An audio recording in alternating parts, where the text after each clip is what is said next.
2014 में श्री नरेंद्र मोदी जी के नेतृत्व में जब केंद्र की सरकार भारतीय जनता पार्टी की बनी और वो प्रधानमंत्री बने, तब से देश में आमूल-चूल परिवर्तन हुए हैं। समाज के हर वर्ग को लाभ मिला है।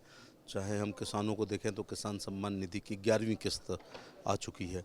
इसी प्रकार से गरीब लोगों के लिए आयुष्मान कार्ड प्रति व्यक्ति प्रति साल 5 लाख रुपए का उनका प्रधानमंत्री हेल्थ केयर में उनका इलाज हुआ करेगा बड़े अस्पतालों में।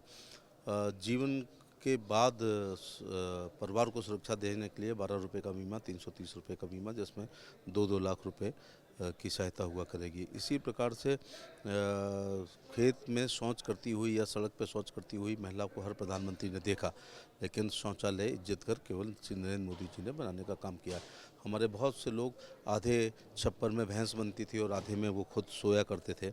प्रधानमंत्री शहरी आवास और प्रधानमंत्री ग्रामीण आवास में करोड़ों लोगों को आवास देने का काम श्री नरेंद्र मोदी जी ने देने का काम किया। इसी प्रकार से भारत में इंस्पेक्टर राज खत्म करने के लिए उन्होंने जीएसटी को लाए हैं और तमाम काला धन, जिसमें खासतौर से विदेशों के द्वारा आतंकवाद को बढ़ावा दिया जाता तो उस फंड से डिमोनेटाइजेशन करके भारत की इकोनॉमी को पारदर्शी बनाने का काम किया। और सबसे बड़ा काम जो हुआ है कि कोरोना काल में जो विकसित राष्ट्र अपने देश में कंट्रोल नहीं कर पाए, वो प्रधानमंत्री जी के नेतृत्व में हमारे यहाँ वैक्सीन बनी स्वदेशी और वो अंतिम व्यक्ति को लगा करके जीवन को सुरक्षित करने का काम किया। और एक विश्व की राजनीति में आज भारत का बहुत बड़ा स्थान है।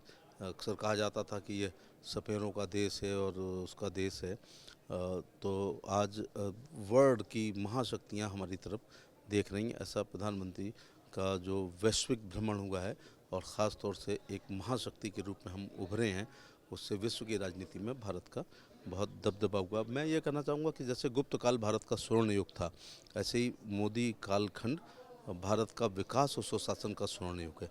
इसलिए जहाँ तक हमारे विभाग के प्रधानमंत्री जी ने इच्छा जाहिर की थी कि तमाम इर्रेलेवेंट कानून हैं तो है वो समसामयिक नहीं, उनको हटना चाहिए, तो प्रधानमंत्री जी के नेतृत्व में गृह मंत्रालय ने 1450 ऐसे कानूनों को समाप्त किया और तमाम इर्रेलेवेंट कानूनों को समाप्त करने की दिशा में हम लोग अग्रसर हैं।